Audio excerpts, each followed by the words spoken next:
नमस्कार दोस्तों, unique story teller channel पर आपका स्वागत है। यहाँ विभिन्न प्रकार के नॉवल मिलता है। इस कहानी में सारे पत्र लेखक की कल्पना मात्र है। एसमी 18 जोड़ कंटेंट हो सकते। ये कहानी केवल वॉयस के लिए है। चले ऐप कहानी पर नजर डालें। Vihaan the all round master. अध्याय 31 परमेश्वर ने मनुष्य को मिट्टी से बनाया। भारत में शीर्ष इलेक्ट्रिक ई बाइक, स्टाइलिश, कुशल और विश्वसनीय। क्या भारत में दंत प्रत्यारोपण एक दीर्घकालिक विकल्प हो सकता है? रांची में वरिष्ठ नागरिकों के रहने के विकल्प परिवारों को क्या पता होना चाहिए? 31 अध्याय 31 भगवान ने मिट्टी से मनुष्य बनाया। 31 अध्याय 31 भगवान ने मिट्टी से मनुष्य बनाया। अरे लड़की, क्या तुम्हें पता है कि क्या हुआ है? विहान ने गंभीर चेहरे के साथ उसे देखा। मुझे विचलित करने की कोशिश करना बंद करो। मैं तुम्हें मार दूंगा। मैं तुम्हें मार डालूंगी, उसने कहा और अपने कमजोर मुंह के मारना जारी रखा। लेकिन अचानक उसे अपने पेट के निचले हिस्से में असामान्य बेचैनी महसूस हुई। तुम जानवर हो।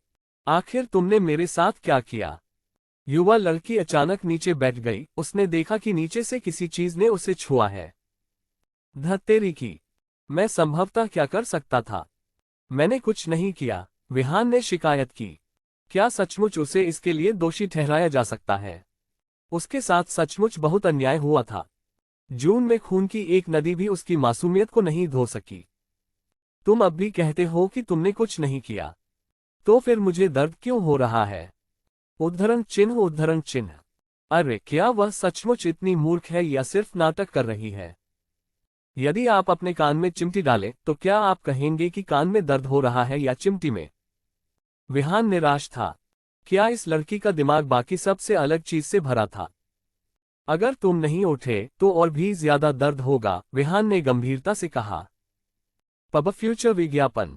नहीं, मैंने कह दिया, मैं तुमसे मरते दम तक लड़ूंगा। मुझे न्याय की तलाश करनी होगी। तुम घटिया चाचा, तुमने कल मेरा पहला चुंबन चुराने की हिम्मत की। मैं इसे जाने नहीं दूंगा। मैं बदला मांगता हूं, मैं इसे वापस चाहता हूं। हुआ बुकी एक बच्चे की तरह था। विहान के शरीर पर बैठा हुआ बेचैनी से आगे पीछे हिल रहा था, उसे मरने तक खुजला रहा था। अगर आप बदला लेना भी चाहते हैं तो क्या आप ज्यादा स्पष्ट नहीं हो सकते? यह मेरे लिए सचमुच असहज है। विहान ने अपनी आंखें सिकोड़ ली। आनंद की रुक रुक कर हो रही लहर का आनंद ले रहे थे, जो दुर्भाग्य से महत्वपूर्ण क्षणों में बाधित हो गई क्योंकि लड़की फिर से रुक गई। क्या वह उसे सिर्फ चिढ़ा नहीं रही थी? यदि कोई वहां होता तो वह हुआ बुकी की स्थिति देखकर दंग रह जाता, जो कि बहुत ही आकर्षक थी। विहान उसके नीचे लेटा हुआ था, उसके पैर फैले हुए थे, उसके हाथ हुआ बुकी द्वारा जमीन पर दबाए हुए थे, जो अपने पजामा में उसके पेट के निचले हिस्से पर बैठी थी, विशेष रूप से सामने की चीजें जो चमकदार सफेद और चमकदार थीं। हो, तुम वहां नीचे क्या छुपा रहे हो? विहान की अजीब अभिव्यक्ति को देखते हुए हुआ बुकी ने धीरे धीरे अपने नीचे कुछ महसूस किया। हमेशा कुछ उसके किनारे को छूता रहा, जिससे वह असहज हो गई। ओह बस मुझे मार दो, कृपया मुझे मेरे दुख से मुक्त कर दो। इस तरह मरने से तो आपके हाथों मारा जाना बेहतर है। मैं तो ताबूत की कीमत भी बचा लूंगा, लानत है। विहान अत्यधिक पीड़ा में था। तुम्हें मारूं। हम्फ। पब फ्यूचर द्वारा विज्ञापन। पब फ्यूचर विज्ञापन। तुम्हें मार देना तुम्हें बहुत आसानी से छोड़ देने जैसा होगा। मैं तुम्हें मारूंगा नहीं, मैं तुम्हें धीरे धीरे पीड़ा देना चाहता हूं, तुम्हें जीवित मृत्यु देना चाहता हूं। लानत है। क्या तुम्हें इतना असली क्रूर होना है? विहान ने मुंह बनाते हुए कहा। ऐसा लग रहा था कि यह लड़की वास्तव में चाहती थी कि वह एक दयनीय मौत मरे। ये कितना क्रूर है। क्या अब तुम डर गए हो? उफ, मैंने कहा, बस अली क्रूर, न कि क्रूरतापूर्वक क्रूर। विहान व्यथित था। अब जो कुछ भी उसने कहा वह व्यर्थ था। अधिक शब्द, अधिक आंसू। क्या आप कृपया उठ सकते हैं? यदि नहीं तो क्या हम स्थान बदल सकते हैं? मेरे ऊपर बैठना सचमुच असुविधाजनक है, क्या तुम्हें पता नहीं? मैं अब जवान नहीं रहा, मैं इस तरह की यातना बर्दाश्त नहीं कर सकता। अगर मुझे कुछ हो जाए तो मुझे कोई फर्क नहीं पड़ेगा, लेकिन तुम्हें क्या होगा? आप अभी भी युवा हैं, आपको मालूम है। आप इतने युवा हैं, यह आपको पता है ना? मुझे कुछ भी नहीं पता। और इसलिए विहान ने गंभीरतापूर्वक और बहुत लंबी बात की, लेकिन उसने एक ही शब्द जेक्ट से उसकी सारी बात को खारिज कर दिया। ठीक है, लगता है मैंने जो कुछ कहा वह बेकार था। अरे, काइली मिनोग अब कहाँ है? जानिए उनके हैरान कर देने वाले सफर के बारे में। हरा ब्यूटी। काइली मिनोग असल में सुर्खियों से क्या छिपा रही है? हरा ब्यूटी, मैंने तुमसे कहा था कि हिलना मत। बस वहीं लेट जाओ और मुझे अपनी भड़ास निकालने के लिए कुछ बार मुक्का मारने दो, फिर कुछ बार लाते मारने दो और फिर हम इसे छोड़ देंगे। युवा लड़की ने उसकी नाक की ओर इशारा किया और वह बहुत क्रोधित दिख रही थी। हाँ, क्या आप मुझे अपनी भड़ास निकालने के लिए कुछ बार मुक्का मारने देंगे? और फिर कुछ लाते? मेरा क्या? मैं अपनी हताशा कहाँ निकालूं? विहान लगभग गुस्से से पागल हो गया था। क्या इस लड़की ने सचमुच उसे पंचिंग बैग समझ लिया था? क्या एक साधारण चुंबन के लिए इतना लंबा चेहरा बनाना सचमुच आवश्यक था? क्या उसे इसे इतना गंभीर बनाना था? मुझे पता है कि उस दिन तुम्हें चूमने के लिए तुम मुझसे नफरत करते हो। ठीक है, इस कर्ज को चुकाने के लिए मैंने निर्णय लिया है। आपने क्या निर्णय लिया है? मैंने मुआवजे के तौर पर तुम्हें 2 बार चूमने का फैसला किया है। क्या इससे आपका काम हो जाता है? तुम इतने बेशर्म कैसे हो सकते हो? मैं तुमसे मरने तक लड़ूंगा। मैं तुमसे मरने तक लड़ूंगा। ये सुनकर हुआ बुकी लगभग वहीं बेहोश हो गया। एक शुद्ध अविवाहित लड़की के रूप में इस तरह के बेशर्म तरीके से चूमा गया और अब वह इसे पलट रहा है और सुझाव दे रहा है कि मैं मुआवजे के रूप में उसे चूमूं। एक आदमी कितना बेशर्म हो सकता है? दुनिया में ऐसा व्यक्ति कैसे हो सकता है? ये हो सकता है। अरे नहीं, जब ईश्वर मानव प्राणी की रचना कर रहा था तो क्या उसने किसी क्षणिक आवश्यकता के कारण मिट्टी का एक टुकड़ा जमीन पर पटक दिया और उसमें से यह प्राणी निकल आया? 32 अध्याय 32 उसका नाम फैन जियान है। 32 अध्याय 32 उसका नाम फैन जियान है। लेकिन जैसे ही उसने बोलना समाप्त किया, विहान ने एक बड़ा मोड़ लिया। एक पल में उसने हुआ बुकी के शरीर को नीचे की ओर खींच लिया। दर्द के कारण हुआ बुकी के आंसू बहने लगे। तुम बेवकूफ हो। अपने चेहरे पर आंसू बहाते हुए हुआ बुकी विहान के शरीर से ऊपर चढ़ गई और उसके चेहरे पर थप्पड़ मारा। हालांकि सौभाग्य से विहान ने तुरंत प्रतिक्रिया दी। तुमने मुझे क्यों मारा? विहान ने आश्चर्यचकित होकर पूछा। देखो तुमने कितनी गड़बड़ कर दी है। वह युवती, नाजुक और सुंदर, जिसके गाल और चेहरा गर्दन तक गुलाबी था, परेशान लग रही थी। यह एक गलतफहमी थी, लेकिन अब विहान के आग्रह ने हुआ बुकी को आश्चर्यचकित कर दिया कि क्या उसने ये जानबूझकर किया था। हे, क्या मैंने ये सब तुम्हारे लिए नहीं किया? ये देखकर कि आप कितने चिंतित थे, मैंने बस इसे करने का निर्णय लिया। आखिरकार मैं एक पुरुष हूं, इसलिए स्वाभाविक रूप से मुझे ये कठिन और थकाऊ काम करने होंगे। विहान के गंदे चेहरे को देखकर हुआ बुकी वास्तव में उसे मार डालना चाहती थी, लेकिन घटनाओं को याद करते हुए ऐसा लगता था कि यह सब उसकी अपनी करतूत थी। वे कहते हैं, यदि आप मृत्यु की तलाश नहीं करते तो आप नहीं मरेंगे। अब उसके पास कहने के लिए शब्द नहीं थे। जल्दी से विहान से उतरकर वह जल्दी से अपने कमरे में भाग गई। दरवाजे पर वह विहान को घूरने लगी। अगर तुमने आज जो हुआ उसके बारे में बोलने की हिम्मत की तो मैं, हुआ बुकी, तुम्हारा तीसरा पैर तोड़ दूंगी। ये कहकर उसने शर्म से दरवाजा बंद कर दिया, फिर अपने बिस्तर में घुस गई और गुस्से में इधर उधर लौटने लगी तथा गालियां देने लगी।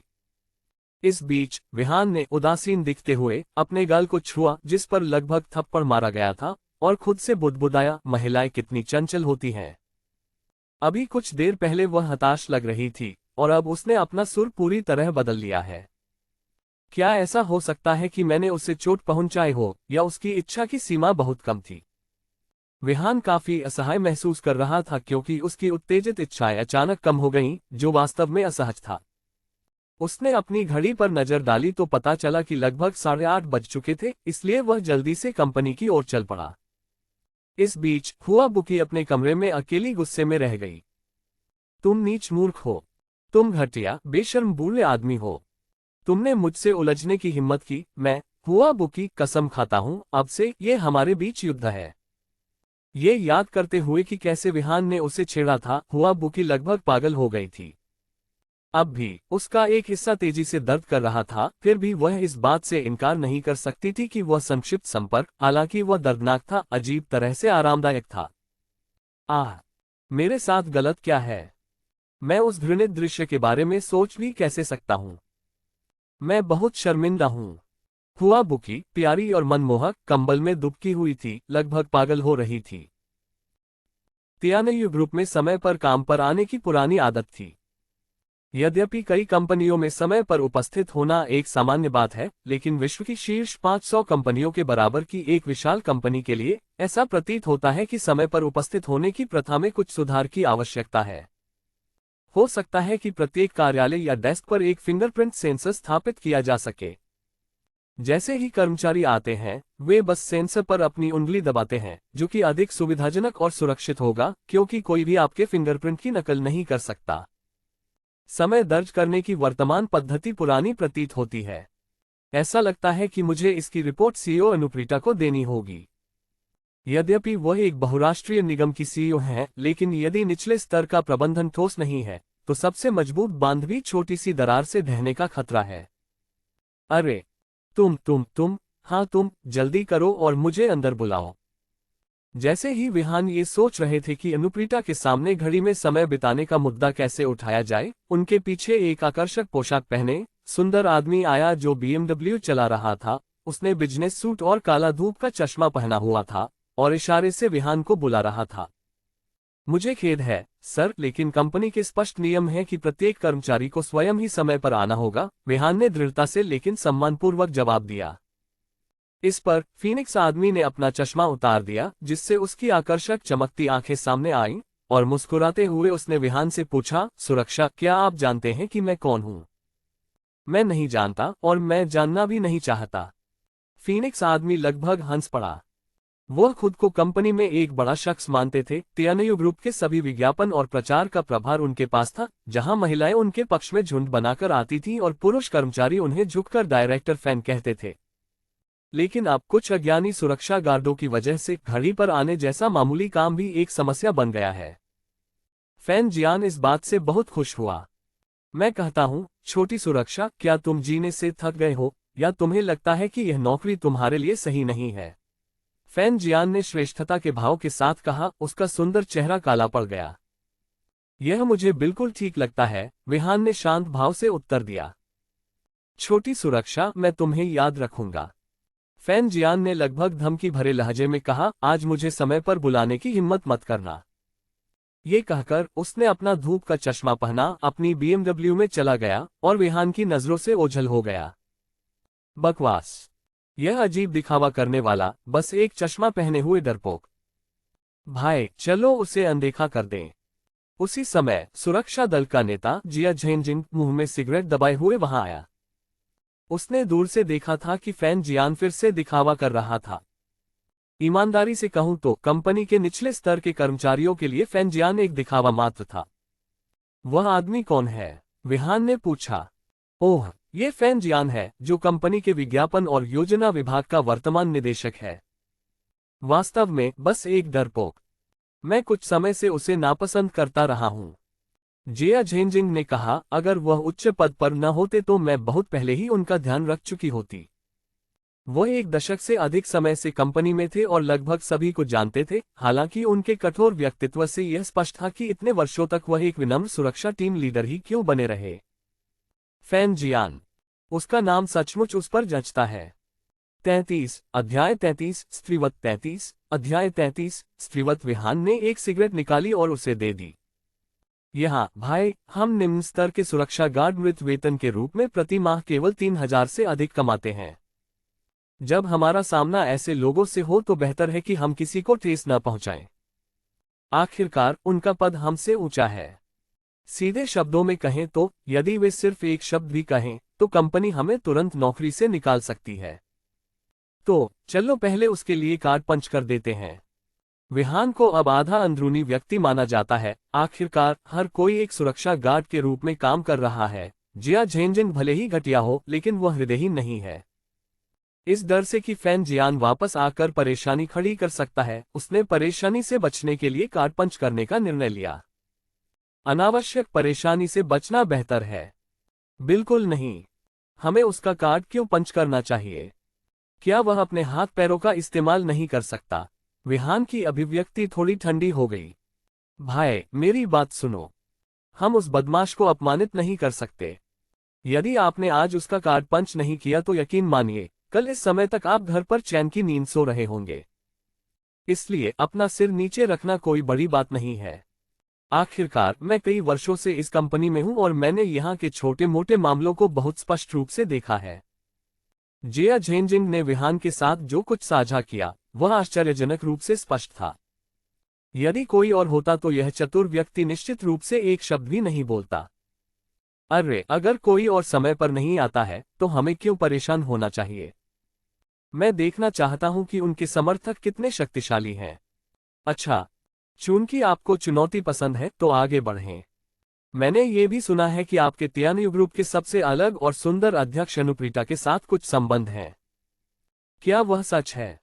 जिया झेंजिंग का घटिया स्वभाव अंततः सामने आ गया। इसमें कोई आश्चर्य नहीं कि वह वर्षों तक केवल एक मामूली सुरक्षा गार्ड ही रहा। जिया ब्रो, आप भी इसके बारे में जानते हैं?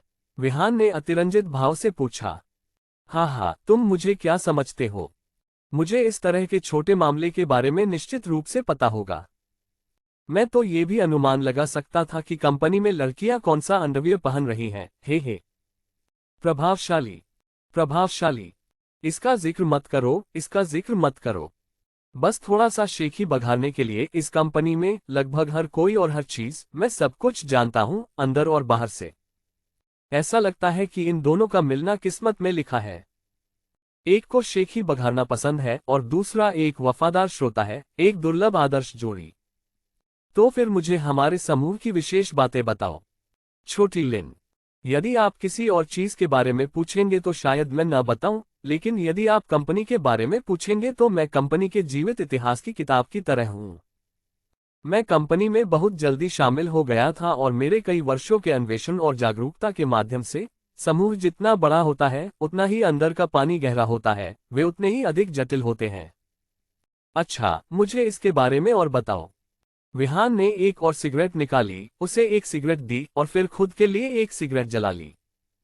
इस स्थिति में ऐसा लगता है कि केवल सिगरेट ही नेटवर्किंग का मार्ग प्रशस्त कर सकती है। मूर्ख बनना सबसे अच्छा है, इस तरह से सभी लोग आसानी से साथ रह सकते हैं, क्योंकि आजकल यदि आप दिखावा करना चाहते हैं तो आपको कुछ पूंजी की आवश्यकता होती है। पूंजी के बिना दिखावा करना मूर्खता है। आप कंपनी को शांत और सामंजस्यपूर्ण देख सकते हैं, लेकिन वास्तविकता में, विशेष रूप से ऐसे बड़े निगमों में, सफेदपोशों के बीच लगातार खुली और गुप्त लड़ाइयां होती रहती हैं। यद्यपि सतह पर यह शांतिपूर्ण दिखता है, लेकिन हर कोई आपको असफल होते देखना पसंद करेगा। उदाहरण के लिए, यदि किसी विभाग प्रमुख की कार्यशैली में कोई कदाचार पाया जाता है तो वे कंपनी में जनता के ध्यान का केंद्र बन जाते हैं। जैसा कि कहावत है, जो कील बाहर निकली होती है उसे ठोक दिया जाता है। यदि आप बहुत अधिक दिखावटी या अहंकारी हैं तो आप दूसरों की तुलना में पहले मर जाते हैं। हर पद को बनाए रखना आसान नहीं है, ठीक हमारी घटिया सुरक्षा नौकरी की तरह। भले ही यह एक मृतंत है, कम से कम यह एक शांतिपूर्ण नौकरी है। जिया झेंजिंग ने अपनी सिगरेट का एक गहरा कश लिया और कहा, तो लिटिल लिन, अगर आप आज जैसी स्थिति में आते हैं तो मैं आपको सलाह देता हूं कि आप कम प्रोफाइल रखें। इससे क्या फर्क पड़ता है? अपना सिर झुकाना कोई बड़ी बात नहीं है। हे जिया भाई, आप चीजों को अधिक स्पष्ट रूप से देखते हैं। ऐसा लगता है कि मुझे अभी भी आपसे बहुत कुछ सीखना है। विहान ने लगातार उसकी प्रशंसा की। चलो सुरक्षा विभाग में चलते हैं और टीचर कैन की नवीनतम सीडी देखते हैं जो मैंने हाल ही में हासिल की है। वे सचमुच संग्रहणीय वस्तुएं हैं। जिया झेंजिंग नीचे झुकी और चमकती आंखों से चारों ओर देखा। उसके चेहरे पर एक अश्लील मुस्कान थी और उसकी छोटी छोटी आंखें अप्रिय विचारों से भरी थीं। इसे भूल जाओ, आगे बढ़ो जिया भाई। आखिरकार ये काम पर मेरा पहला दिन है, मुझे कार्यालय के माहौल से परिचित होना है। जब मैं फ्री हूं तो हम साथ में घूम सकते हैं, कैसा लगेगा? विहान को देरी करते हुए सुनकर जिया झेंजिंग की मुस्कान धीरे धीरे कम हो गई। ये भी काम करता है। फिर आप आज ही कंपनी के अंदरूनी पहलुओं को जानने के लिए समय निकालें। अब मैं आनंद लेने जाऊंगा। जब हमारी छुट्टी होगी तो मैं आपको झोंगहाई शहर की सबसे प्रसिद्ध नाई की दुकान वाली गली में ले चलूंगा। बोलते हुए उसने विहान को आंख मारी। मेरे लिए सीटी बजाओ, सीटी बजाओ। तभी जिया झेंजिंग की जेब से अचानक एक नकली मोबाइल फोन की रिंगटोन बजने लगी, जो दिल दहला देने वाली, उबकाए लाने वाली थी। विहान अपनी भौहें चढ़ाने से खुद को नहीं रोक सका। यह आदमी सचमुच बहुत काम का था। यहाँ तक कि उसकी रिंगटोन भी बाकी सभी से अलग थी। हे भाई, मुझे फोन आया है। मुझे पहले बाहर जाना होगा। अगर तुम्हें किसी चीज की जरूरत हो तो सुरक्षा विभाग में आकर मुझसे मिल लेना भाई। मैं अब चलता हूँ। आप करो आप। विहान ने उनका अभिवादन करते हुए लगभग मुस्कुराने की कोशिश की। जिया झेनजिन के चले जाने के बाद विहान ने मूलतः तियान्यू समूह के आंतरिक और बाहरी वातावरण से खुद को परिचित किया। और ये तो बताने की आवश्यकता ही नहीं कि तियान्यू ग्रुप का स्थान वास्तव में प्रभावशाली था। ये झोंगहाई शहर के केंद्र में स्थित था, हुआंगपो नदी के किनारे, ईस्ट पल पर झुका हुआ, शहर के सबसे व्यस्त जिले के बगल में, और कई प्रतिष्ठित स्कूलों और उच्च शिक्षा संस्थानों से घिरा हुआ था। झोंगहाई विश्वविद्यालय की तरह, ईस्टर्न पल स्कूल इत्यादि। कुल मिलाकर तियान्यू समूह का स्थान उत्कृष्ट था, जिसने तियान्यू समूह की पर्याप्त पूंजी और पृष्ठभूमि को और भी उजागर किया। विहान तियान्यू समूह के बाहरी क्षेत्र में चल रहा था, और ईमानदारी से तियान्यू समूह बहुत बड़ा था। विहान ने लगभग पूरी सुबह बिता दी थी और अभी भी क्षेत्रों से पूरी तरह परिचित नहीं हो पाए थे। ऐसा लग रहा था कि पूरे तियान्यू समूह से पूरी तरह परिचित होने में शायद कुछ समय लगेगा, और उसने अनुमान लगाया कि वह शायद जल्दी ही इसका आदी नहीं हो पाएगा। लेकिन तभी विहान ने अनजाने में देखा कि उसकी कलाई पर काला कंगन अचानक चमक उठा। क्या? आज सुबह जब मैं काम पर आया तो मैंने समय नहीं देखा। ये किसने कहा? किस कमीने ने कहा कि मैंने समय पर प्रवेश नहीं किया? तुम उस आदमी को मेरे पास लाओ। मार्केटिंग विभाग के निदेशक कार्यालय में फैन जियान अपने सामने एक महिला ड्यूटी अधिकारी को गुस्से से डांट रहा था। अभी जब ड्यूटी विभाग ने दिन के उपस्थिति रिकॉर्ड की जांच की तो उन्हें पता चला कि फैन जियान ने उपस्थिति दर्ज नहीं कराई थी। उन्होंने तुरंत फैन जियान को सूचित किया और उसकी जांच की, लेकिन रिपोर्ट अभी आई ही थी कि फैन जियान ने ड्यूटी विभाग की नई लड़की को लगभग पीट पीट कर मार डाला। वह क्रोध से कांप रही थी। आखिरकार वह समूह के विज्ञापन और विपणन विभाग के निदेशक थे और अब कोई उनकी उपस्थिति पर सवाल उठा रहा था। निरीक्षण। क्या यह प्रत्यक्ष अपमान मुंह पर एक स्पष्ट तमाचा नहीं था? श्री प्रशंसक, कृपया नाराज न हो, हमारा ड्यूटी विभाग निश्चित रूप से आपको संतोषजनक उत्तर देगा और हम ये सुनिश्चित करेंगे कि आज के लिए आपकी उपस्थिति दर्ज हो। कृपया शांत हो जाइए महोदय। वह युवा लड़की स्पष्ट रूप से नई थी, उसे बोलने और मामलों को संभालने का अनुभव नहीं था, और वह फैन जियान की भयावह उपस्थिति से डर के मारे कांप रही थी। वह लगातार सिर झुकाए माफी मांगती रही, मानो वह किसी भी क्षण फूट फूट कर रोने लगेगी। वह ये भी अच्छी तरह जानती थी कि इतने बड़े समूह में काम करना उतना आसान नहीं है जितना कोई सोच सकता है। यद्यपि वेतन अच्छा था, लेकिन काम की कठिनाई एक साधारण निगम की तुलना में कहीं अधिक थी। विशेषकर ऐसे बहुराष्ट्रीय समूह में जहां उसे हर दिन हर तरह के लोगों से निपटना पड़ता था, कोई भी घटना बड़ी हो सकती थी। यदि उसने गलती से किसी को नाराज कर दिया हो तो उसे पता भी नहीं चलेगा कि उसे नौकरी से कैसे निकाला गया। धत्तेरी की ड्यूटी विभाग के लोगों, आप लोगों को क्या हो गया है? क्या आपको विज्ञापन योजना के निदेशक के रूप में मेरी पूर्ण उपस्थिति पर भी संदेह है? फैन जियान एक हाथ से अपनी कमर पर खड़ा था, दूसरे हाथ से अपनी तर्जनी उंगली को दबा रहा था, और उसकी आवाज विशेष रूप से नाजुक थी। अपनी गोरी त्वचा और लिंग तटस्थ पोशाक के साथ वह वास्तव में एक विचित्र दृश्य था। लेकिन उनके विभाग के अनुसार ये फैशन था। ये चलन था क्योंकि उनका विभाग पूरी कंपनी का चेहरा था। यदि निगम भविष्य की संभावनाओं को विकसित करना चाहता है तो उसे अपने स्वयं के फैशन ब्रांड रुझान रखने होंगे। 34 अध्याय 34 सुरक्षा विभाग और ड्यूटी विभाग 34 अध्याय 34 सुरक्षा विभाग और ड्यूटी विभाग अध्याय 34 सुरक्षा विभाग और ड्यूटी विभाग। श्री फैन, कृपया शांत हो जाओ, ये सब मेरी गलती है। मैं अभी तुम्हारा ध्यान रखूंगी, बस शांत हो जाओ। ड्यूटी गर्ल फैन जियान की डांट से लगभग रोने लगी थी।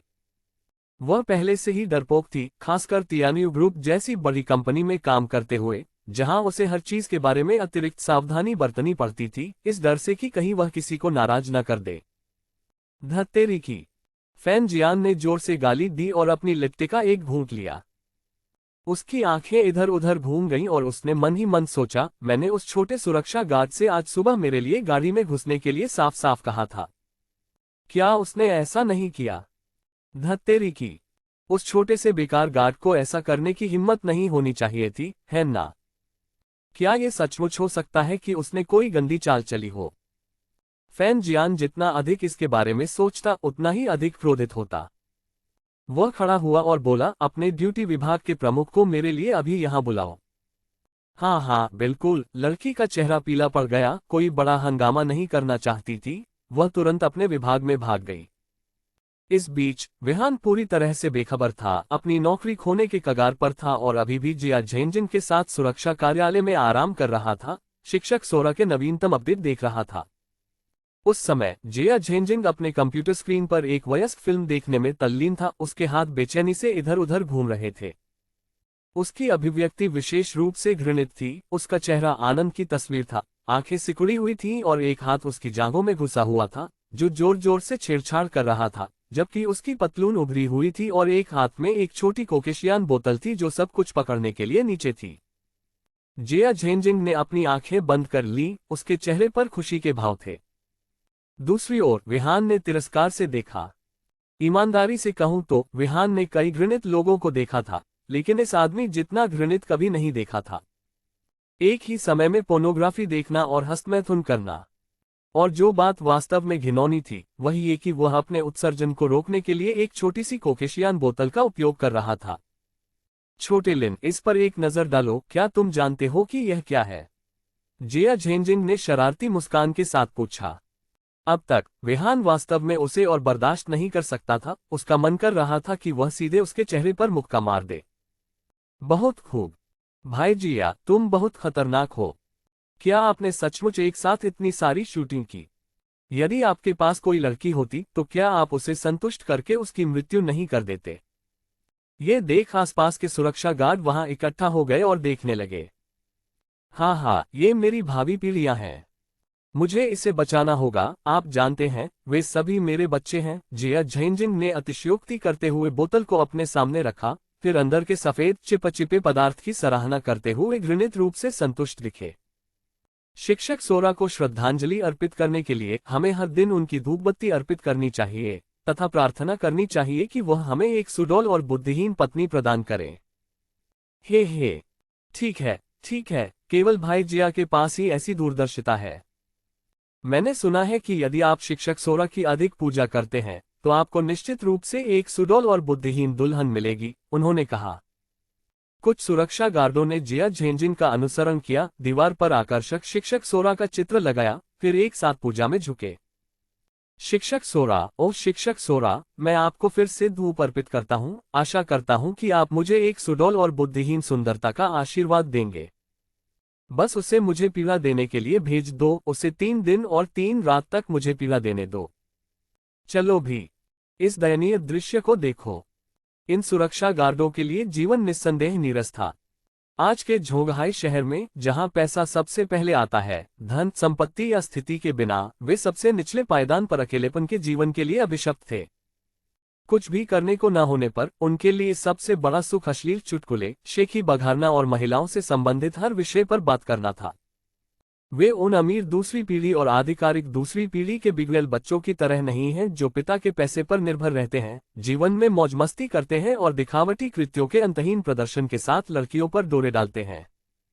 यही कारण है कि आज समाज में बहुत सारे असफल लोग हैं। सुरक्षा विभाग का नया कुत्ता विहान, अपनी गांड यहां से बाहर निकालो। जैसे ही सभी लोग खुशी खुशी शिक्षक कैन की पूजा कर रहे थे, सुरक्षा विभाग के बाहर से अपमान की बाढ़ आ गई। विहान की भौहें थोड़ी सिकुड़ गईं। उसने सिगरेट का एक गहरा कश लिया, उसका व्यवहार बिल्कुल उदासीन था। अरे नरक, कौन है वो मादरचोद जो मेरे भाई पर चिल्ला रहा है और गालियां दे रहा है? जैसे ही जिया झेंजिंग ने बाहर किसी को विहान को कोसते हुए सुना, वह गुस्से से भड़क उठा। सुरक्षा विभाग से अपनी टीम का नेतृत्व करते हुए वह बाहर की ओर दौड़े। सुरक्षा विभाग के बाहर ड्यूटी विभाग के 7 या 8 लोग खड़े थे, जिनमें से प्रत्येक खूंखार भूत जैसा दिख रहा था और उनके पास हथियार भी थे। ओह, क्या ये ड्यूटी विभाग से झाओ लांग नहीं है? आज आप हमारे सुरक्षा विभाग में क्यों आए हैं? जिया झेंजिंग ने कार्यालय में अपने चेहरे पर छाई घृणित अभिव्यक्ति को दूर कर दिया और गहरी आवाज में बोलते हुए अपनी आंखें सिकोड़ लीं। तियानयु समूह में शीर्ष स्तर के निदेशक मंडल से लेकर सुरक्षा और ड्यूटी स्टाफ तक प्रत्येक विभाग का अपना सख्त पदानुक्रम है। गुप्त और प्रत्यक्ष लड़ाइयां कभी भी दोहराई जाती रहती हैं। आखिरकार एक बड़े जंगल में सभी प्रकार के पक्षी होते हैं, प्रत्येक स्तर की अपनी जीवन शैली और कार्य करने का अपना दृष्टिकोण होता है, और प्रत्येक उद्योग में प्रतिस्पर्धा व्याप्त होती है। विशेषकर हम में से वे लोग जो महत्वहीन निचली परत में हैं। बकवास बंद करो। क्या आपके सुरक्षा विभाग ने हाल ही में किसी नए व्यक्ति को नियुक्त किया है? ड्यूटी विभाग के बलवान नेता ने गुस्से से कहा। हाँ, हम कर सकते हैं। तो क्या हुआ? सुरक्षा विभाग किसे नियुक्त करता है, इसमें ड्यूटी विभाग को कब से हस्तक्षेप करना पड़ रहा है? तुम लोग अपने आप को बहुत ऊंचा समझते हो, है ना? जिया झेंजिंग पूरी तरह से घमंडी था, सिगरेट की कश ले रहा था और गुंडे की तरह अपना सिर झुका रहा था, बिल्कुल किसी सड़कछाप बदमाश की तरह। जिया, तुम्हें इस बारे में होशियार रहना चाहिए। हम यहाँ उस नए व्यक्ति के लिए हैं जिसका नाम विहान है। उसे जल्दी से सौंप दो, वरना तुम्हें परिणाम पता चल जाएगा, झाओलांग ने धमकी दी। एक तरफ खड़े होकर विहान को यह विशेष रूप से मनोरंजक लगा।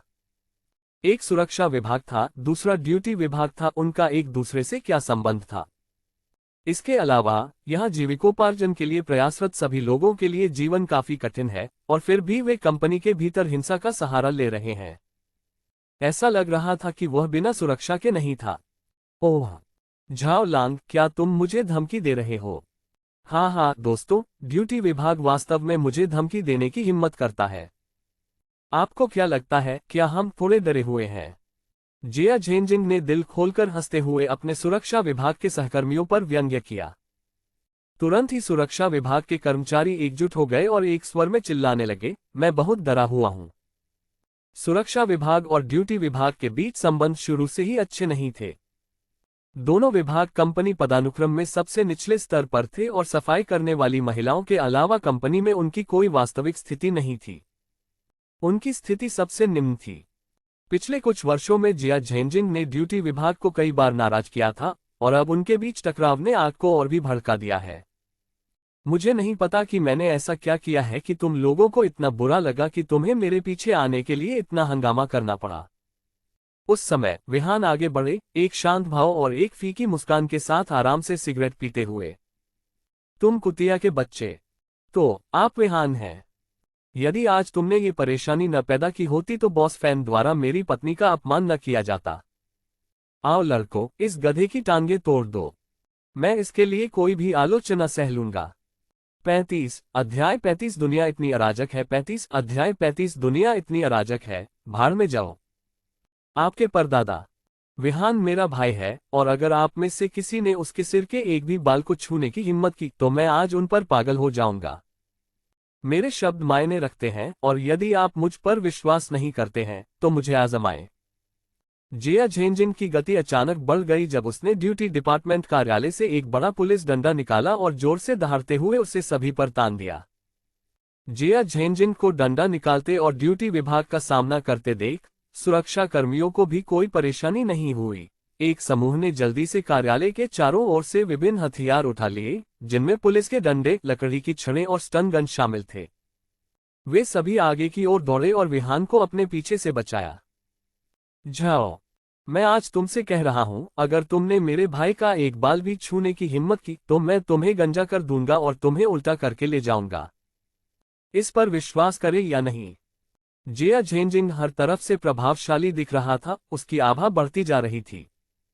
इस समय उनमें कार्यालय में आमतौर पर दिखाई देने वाली कोई भी फुहरता नहीं दिख रही थी, इसके बजाय वे न्याय की भावना से भरे हुए लग रहे थे। एक आदमी को भी ऐसा ही होना चाहिए। हालांकि भाई बहन आपस में मस्ती मजाक कर सकते हैं और थोड़ा बहुत बिगड़ना ठीक है, लेकिन सबसे महत्वपूर्ण बात यह है कि जब आपके भाई को आपकी सबसे ज्यादा जरूरत हो तब आप आगे आएं। यही बात एक भाई को मूल्यवान बनाती है। तू अब ड्यूटी विभाग के झाओलांग भी घबराने लगे। ये मजबूत और शक्तिशाली सुरक्षाकर्मी थे। हम तो सिर्फ ड्यूटी विभाग के कर्मचारी हैं, हम में से किसी के पास लड़ने की ताकत नहीं है, हम कैसे मुकाबला कर सकते हैं? सबसे महत्वपूर्ण बात यह है कि झाओलांग, वह कमीना, ड्यूटी विभाग में अपनी ताकत दिखाना पसंद करता था, और अधिकांश कर्मचारी शायद ही उसके खिलाफ बोलने की हिम्मत करते थे। उनमें जिया झेंजिंग के समूह जैसा भाईचारा और भावना नहीं थी। जिया झेंजिंग और उसके समूह को लाठी लेकर उनकी ओर आते देख उनके पैर डर से कांपने लगे। आखिरकार इन सुरक्षा सदस्यों से लड़ना विशुद्ध रूप से मुसीबत मोल लेने जैसा था। तुम्हारा क्या मतलब है, तुम? आपके परदादा? क्या आप सोचते हैं कि सिर्फ इसलिए कि आपका चेहरा बहुत भयंकर है, आप बड़े बॉस हैं? मैं आपको बता दूं, हमारे सुरक्षा विभाग में जो भी यहाँ सबसे पहले गड़बड़ी करेगा, मैं उस छोटी कुतिया को सबसे पहले मार डालूंगा।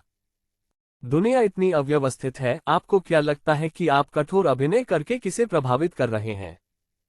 पटुई। जिया झेंजिंग भयंकर और दबंग लग रहा था क्योंकि उसने जोर से जमीन पर थूका।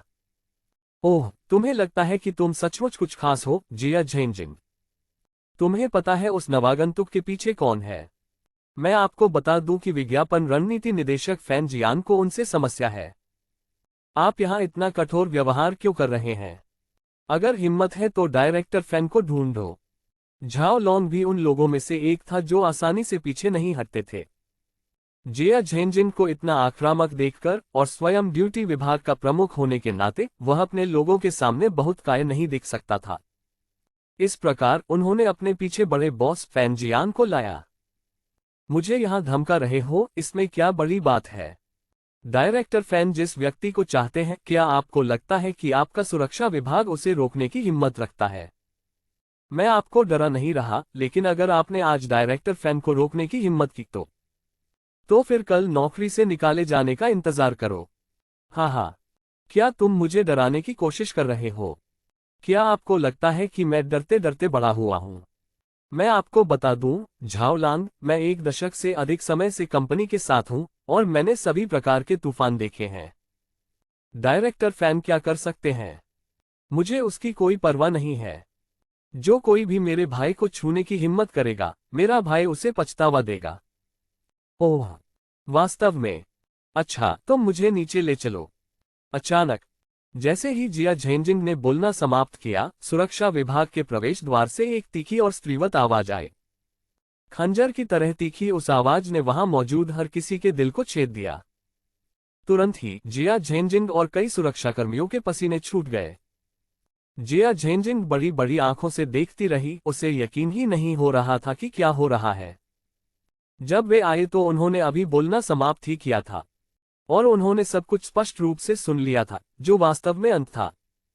झाओ लान के चेहरे पर एक सुकून भरा भाव था, वह मन ही मन मुस्कुरा रहा था और सोच रहा था, तुम सोचते हो कि तुम बहुत खतरनाक हो, है ना? अब जब फैन जियान आ गया है तो देखते हैं कि क्या आप अभी भी घमंडी हो सकते हैं। हे डायरेक्टर फैन, शुक्र है आप आ गए। मैं तो बस आपके आदेश का पालन करते हुए उस नए सुरक्षा गार्ड को आमंत्रित कर रहा था, लेकिन कौन जानता था कि सुरक्षा दल का प्रमुख मुझे सम्मान देने से इनकार कर देगा और यहां तक कि आपका अपमान भी करेगा। आपने अभी अभी सुना, मुझे समझ नहीं आ रहा था कि क्या करूं। झाओ लांग एक कुत्ते की तरह अपनी पूंछ हिलाते हुए फैन जियान के पास गया, उसके चेहरे पर बेबसी और धूर्त मुस्कान का मिश्रण था। ये पता चला कि ड्यूटी विभाग का आदमी फैन जियान को लाने के लिए पहले ही चला गया था। यही कारण था कि विहान को लगा कि कुछ गड़बड़ है, लेकिन उन्होंने इसे सीधे तौर पर इंगित नहीं किया। वास्तव में ये वैसा ही था जैसा विहान ने अनुमान लगाया था। हे डायरेक्टर फैन, असल में ये सब गलतफहमी है। मुझे समझाने दो। जिया झेंजिन को भी लगा कि वह बहुत आगे बढ़ गया है और अब जबकि फैन जियान ने उन्हें रंगे हाथों पकड़ लिया है, असली मुसीबत खड़ी हो रही है। हे गलतफहमी? क्या आपको लगता है कि मैं बहरा हूं? या फिर तुम्हें मेरी बुद्धि पर संदेह है? फैन जियान सुरक्षा विभाग के दरवाजे पर झुककर अपने नाखूनों को फाइल कर रहा था, जो नेल पॉलिश से भरे हुए थे। वह बहुत ही स्त्रीवत लग रहा था। उस सुबह विहान ने वास्तव में उस पर ज्यादा ध्यान नहीं दिया था, लेकिन अब उसे करीब से देखने पर वह वास्तव में उतना ही स्त्रीवत लग रहा था जैसा कि जिया झेंजिंग ने कहा था। उस समय फैन जियान ने एक शानदार सूट पहना हुआ था, लेकिन वह सूट पैंट विशेष रूप से तंग था। रेशमी सूती कपड़े से बने इन कपड़ों ने उसकी पहले से ही कमजोर जांघों को बहुत कसकर लपेट रखा था, यहां तक कि उसके गुप्तांगों को भी कसकर बांध रखा था। उसके काले बाल ऐसे कंघी किए हुए थे जैसे किसी कुत्ते ने चाटे हों, चिकने और गीले। विहान को जो बात सबसे अधिक अस्वीकार्य लगी वह ये थी कि उनका मूल रूप से अच्छा दिखने वाला चेहरा वास्तव में बनावटी था। इस दिन और युग में पुरुषों का मेकअप करना कोई असामान्य बात नहीं थी, लेकिन उनका मेकअप कुछ ज्यादा ही स्त्रीयोचित था, जिसमें आईलाइनर, लिप ग्लॉस, झुमके, रंगीन कॉन्टैक्ट लेंस और फेस पाउडर शामिल थे। और यहाँ तक कि उनकी भौहें भी पतली और धनुषाकार थीं, जैसे कि एक महिला की विलोलित भौहें होती हैं। वह ऑर्किड उंगलियों से बोलता और इशारे करता था। हे भगवान! क्या यह अभी भी एक आदमी है? भले ही वह विज्ञापन और प्रचार का प्रमुख हो, फिर भी उसे इतना भड़कीला और अपमानजनक नहीं होना चाहिए। बिल्कुल नहीं, बिल्कुल नहीं। डायरेक्टर फैन कंपनी के लिए इतनी मेहनत करते हैं, हम आपके साथ ऐसा व्यवहार करने की हिम्मत कैसे कर सकते हैं? ये सब काम पर हुई गलतफहमी है। मुझे उम्मीद है कि आप परेशान नहीं होंगे। कृपया इस बार हमें माफ कर दीजिए। हम्फ, माफ करता हूं। आपको क्या लगता है कि आप क्या हैं? डायरेक्टर फैन ने जमकर गालियां दी। फिर वह विहान की ओर बढ़ा। सबसे पहले उसने उसे परखा, फिर आधी मुस्कान और आधे गुस्से से भरी नजर से उसने विहान को लगभग कांपने पर मजबूर कर दिया। ईमानदारी से कहूं तो अगर कोई आदमी अपनी आंखों को इतना मोहक और आकर्षक बना सकता है, तो वह वास्तव में कुछ और ही है, और फैन जियान वास्तव में उस स्तर तक पहुंच गया था। आज सुबह मैंने तुमसे क्या कहा था? फैन जियान ने सिर झुकाकर नाखून काटना जारी रखते हुए पूछा। मैं भूल गया, विहान ने सीधे उत्तर दिया। भूल गया? हाँ। वास्तव में महत्वपूर्ण लोगों के बारे में आपकी याददाश्त बहुत कमजोर है। क्या मैंने आज सुबह आपसे मेरे लिए घड़ी पर आने के लिए नहीं कहा था? तुमने ऐसा क्यों नहीं किया? 36 अध्याय 36 कोई मुझे नौकरी से नहीं निकाल सकता। 36 अध्याय 36 कोई मुझे नौकरी से नहीं निकाल सकता। अपने सामने की चुलबुली निगाहों को देखकर विहान को वास्तव में उसे कुचलने की इच्छा हुई, लेकिन सौभाग्य से विदेश में बिताए वर्षों ने उसके शांत और संयमित व्यवहार को निखार दिया था। हाँ, मैं क्षमा चाहता हूँ श्रीमान पंखा। मैं लापरवाह हो गया और आज की बात भूल गया। मुझे आशा है कि आप उदार होंगे और हम भाइयों के लिए इसे कठिन नहीं बनाएंगे। विहान झुककर दिल खोलकर हंस रहे थे और लगभग फैन जियान का पूरा नाम बोल ही पड़े। लापरवाह? इतनी साधारण बात और आप इसके प्रति लापरवाह कैसे हो सकते हैं? फिर मैं मानव संसाधन विभाग में भी जाऊंगा और एक बार के लिए लापरवाह हो जाऊंगा। मानव संसाधन विभाग? हाँ, आपको नौकरी से निकाल दिया गया है। और आपके सभी निकम्मे दोस्त भी नौकरी से निकाल दिए गए हैं। फैन जियान ने यह बात हल्के फुल्के अंदाज में कही, मानो किसी को नौकरी से निकालना उसके कहने मात्र से ही संभव हो, बिना किसी शोर शराबे के सरल और सीधे शब्दों में। आप मुझे नौकरी से निकाल सकते हैं, लेकिन इसका उनसे कोई लेना देना नहीं है। हाँ। विहान को ऐसा व्यवहार करते देख मानो वह नैतिक रूप से ऊंचा हो, फैन जियान ने तुरंत 2 बार उपहास किया, अहंकार और अशुभता से कहा, मैं ही हूं जो यहां फैसले लेता हूं। आप सभी सहित। मेरे एक शब्द से आप सभी को यहां से चले जाना चाहिए। यदि आप मेरे बारे में उच्च अधिकारियों से शिकायत करने की हिम्मत करते हैं, तो मैं आपको ये बता दूं कि आप जहां भी हो, अच्छा व्यवहार करें, सभ्य बनना सीखें और दूसरों को नाराज न करें, क्योंकि आपके स्तर के कर्मचारी कंपनी के लिए अनावश्यक हैं, ठीक वैसे ही जैसे किसी कुत्ते के साथ व्यवहार करना। फैन जियान ने तिरस्कारपूर्वक कहा, अपने दाहिने हाथ से विहान के तीखे गाल को रगड़ते हुए। विशेषकर जब उन्होंने कुत्ता शब्द का उल्लेख किया तो उन्होंने जानबूझकर उस पर बहुत जोर दिया। थप्पड़। अचानक विहान ने बिजली की तरह तेजी से फैन जियान द्वारा उसे छूने के लिए इस्तेमाल किए जा रहे हाथ को दूर कर दिया और एक गंभीर मुस्कान के साथ कहा, तो मैं इंतजार करूंगा। मैं तुम्हें कंपनी में आने पर पछतावा करवा दूंगा। ये देखकर कि विहान ने उसका हाथ झटक दिया था, फैन जियान तुरंत भड़क गया। उसने तिरस्कारपूर्वक विहान के सिर की ओर इशारा किया और फिर अपने हाथ को जोर से झटकते हुए निर्णायक रूप से वहां से चला गया। जाते समय वह ड्यूटी विभाग के झाओ लॉन पर एक अर्थपूर्ण नजर डालना नहीं भूला। तुरंत झाओ लान को इसका मतलब समझ आ गया। बच्चे, अब जब तुम हमारी कंपनी का हिस्सा नहीं हो, तो क्या हमें अपने खातों का उचित ढंग से निपटान नहीं करना चाहिए? आपने श्रीमान को नाराज कर दिया। फैन, जिसके कारण आज मेरी गर्लफ्रेंड को उसके ऑफिस में बहुत डांट पड़ी। अब क्या इसका हिसाब तुम्हारे सिर नहीं होना चाहिए? फैन जियान के समर्थन से झाओ लॉन को साहस मिला और उसके पीछे कई ताकतवर लोग प्रयास करने के लिए उत्सुक दिखे। झाओ, अगर तुमने मेरे भाइयों को छूने की हिम्मत की तो मैं अपनी जान देकर भी तुमसे लड़ूंगा। उस समय जिया झेंजिंग अभी भी वफादारी को सबसे अधिक महत्व देती थी। वह सबसे पहले आगे बढ़ा और झाओ लॉन को गुस्से से डांटा। जिया झेंजिंग, तुम बस इससे दूर रहो। ये श्रीमान है। प्रशंसक का निर्देश। क्या आप भी हस्तक्षेप करना चाहते हैं? क्या आप अब इस कंपनी में काम नहीं करना चाहते? मैं तो बस किसी को सबक सिखा रहा हूं, श्रीमान। पंखा चला। अब उसका कंपनी से कोई लेना देना नहीं है। यदि आप उनकी मदद करते हैं तो ये श्रीमान के विरुद्ध जाने जैसा है। पंखा। ये पूरे समूह के खिलाफ जाने जैसा है। झाओ लांग ने दुर्भावनापूर्ण तरीके से सभी को धमकी दी। तुम्हारे पूर्वजों के पूर्वजों, मैं इस बकवास पर विश्वास नहीं करता। भाइयों, मेरे पीछे आओ और इन कमीनों को मार डालो। जिया झेंजिंग जमकर चिल्लाए। लेकिन उसके पीछे किसी ने भी आगे बढ़ने की हिम्मत नहीं की। सभी सुरक्षाकर्मी हक्के बक्के खड़े रहे, उनका हस्तक्षेप करने का कोई इरादा नहीं था। हर कोई एक दूसरे को देख रहा था, कोई भी पहले अपनी गर्दन आगे बढ़ाने को तैयार नहीं था। तुम लोग। जिया झेंजिंग अविश्वास से देखती रही। क्या ये सचमुच उसके भाई थे? हे जिया, अब तुम देखो। कोई भी इस बच्चे की मदद करने को तैयार नहीं है। मैं आपको सलाह दूंगा कि आप अपना व्यवहार ठीक रखें। फर्श से सिगरेट के टुकड़े उठाना मुसीबत को न्योता देना है। इस समय सुरक्षा विभाग का लगभग कोई भी कर्मचारी आगे आकर विहान की मदद करने को तैयार नहीं था, क्योंकि हर कोई अपनी नौकरी नहीं खोना चाहता था। जो लोग सुरक्षा गार्ड के रूप में काम करने आते हैं वे ऐसे परिवारों से आते हैं जो संपन्न नहीं हैं। यदि उनके परिवार की स्थिति अच्छी होती तो कौन सुरक्षा गार्ड के रूप में काम करने को तैयार होता? ऐसा इसलिए है क्योंकि उनकी पारिवारिक स्थिति खराब है, इसलिए उन्हें अपनी नौकरी खोने का डर अधिक है। धत्तेरी की। मैं इस पर विश्वास नहीं करता। इस कमीने को मेरे लिए खत्म कर दो। जिया झेंजिन के जिद्दी रवैये को देखकर झाओ लांग लंबे समय से उसे सबक सिखाना चाहता था और अब सही मौका था। तेरी मां को छोड़ू।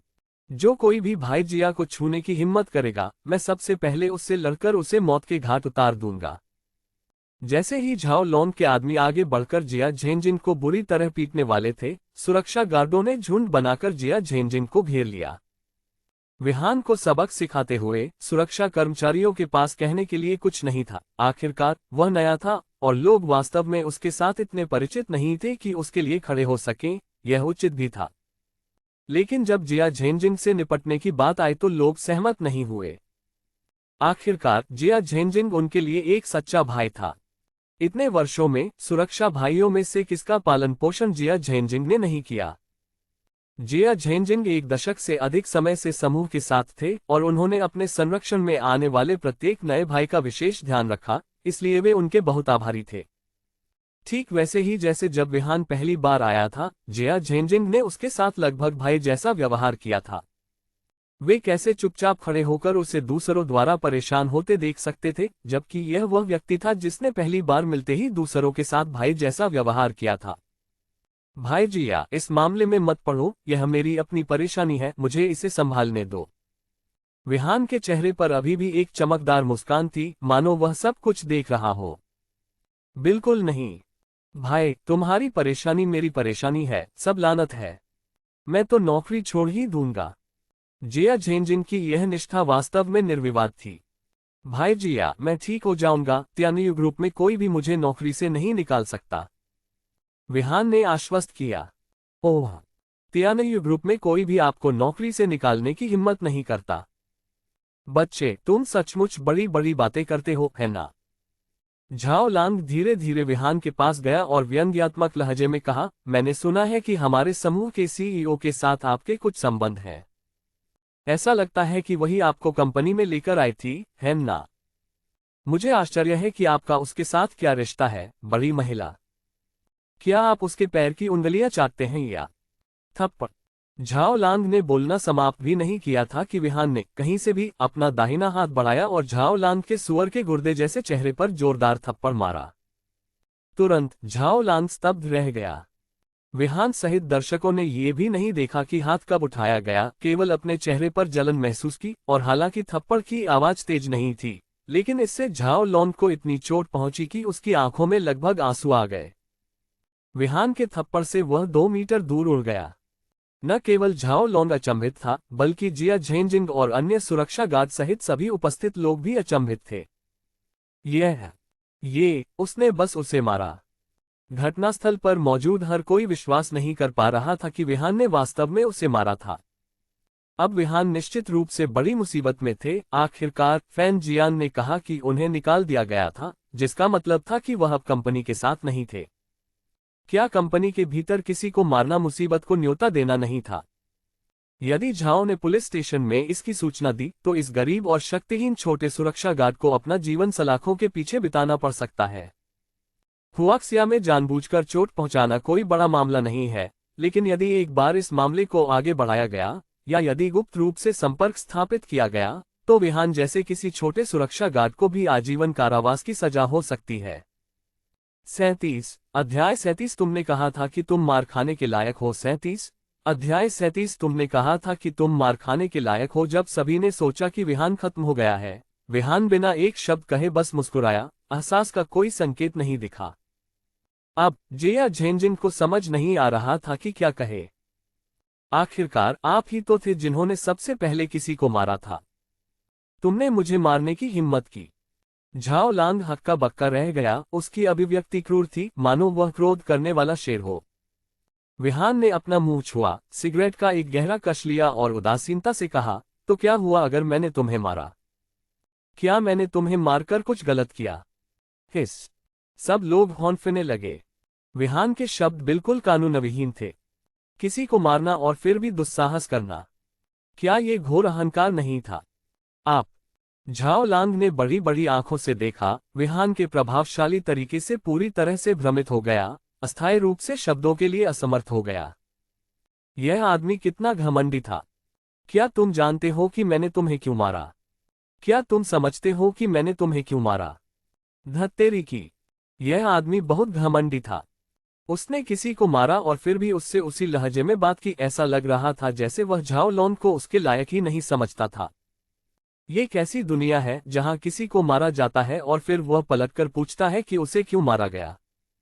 ये दुनिया बहुत पागल थी। यहां तक कि देखने वाले भी असहज महसूस करने लगे थे।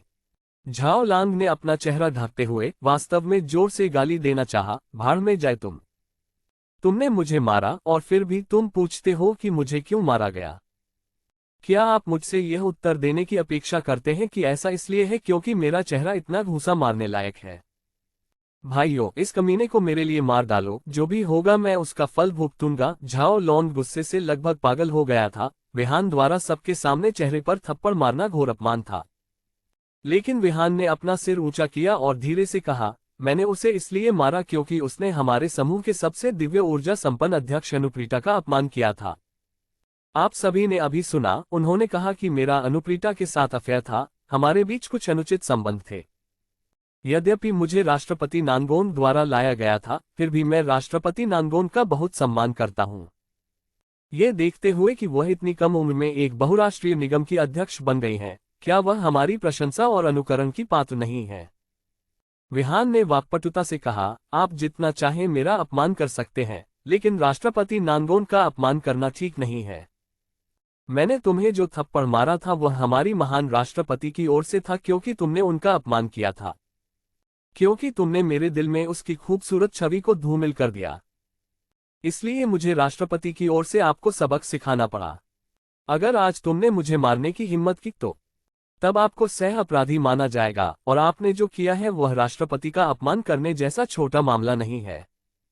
विहान गर्व से खड़े थे, उनकी आवाज में दृढ़ विश्वास था, मानो वे कह रहे हो कि महान राष्ट्रपति से सीखने लायक चीजें हैं। यहां तक कि जिया झेंजिंग भी उनके दूरदर्शी उत्साह से प्रभावित हो गई। विहान के शब्दों को सुनकर ड्यूटी विभाग के लोग हिचकिचाने लगे, एक दूसरे को देखने लगे। कोई भी आगे बढ़ने और सबसे पहले कार्रवाई करने को तैयार नहीं था, खासकर जब से झाओ लांग वास्तव में उनके लिए अपनी जान जोखिम में डालने लायक नहीं था। जो लोग राष्ट्रपति का अपमान करते हैं वे तियानयू समूह के हर कर्मचारी का ऊपर से नीचे तक अपमान कर रहे हैं। क्या मैंने उसे मारकर गलती की? झाओ लांग, क्या आप राष्ट्रपति नानगोन का बहुत सम्मान नहीं करते? क्या आप उस पर या हम पर नजर रख रहे हैं? विहान ने दबावपूर्ण और निरंतर स्वर में कहा। नहीं नहीं, राष्ट्रपति नानगोन हमेशा मेरे दिल में तियानयू समूह के प्रतीक रहेंगे, झाओ लॉन्ग ने उत्तर दिया।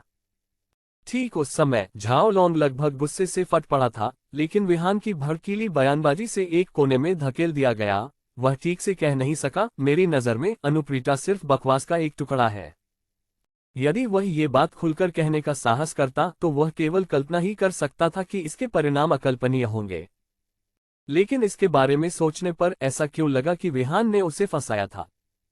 चूंकि राष्ट्रपति नानगोंग आपकी नज़र में तियान्यू समूह के प्रतीक हैं, तो आपके द्वारा कहे गए उन शब्दों का क्या मतलब था? अब बताओ, क्या तुम्हें मारना मेरा सही था? क्या मुझे तुम्हें मारना चाहिए था? झाओ लान को उस समय सचमुच रोने का मन हुआ। ये विहान ही था जिसने उस पर सबसे पहले वार किया था, और अब न केवल उसके पास जवाबी कार्रवाई करने का कोई मौका नहीं था, बल्कि उसे ये भी मानना पड़ा कि वह इसके लायक था। ये कैसी दुनिया थी? राष्ट्रपति नानगोंग एक बहुत ही सुंदर और मजबूत महिला है।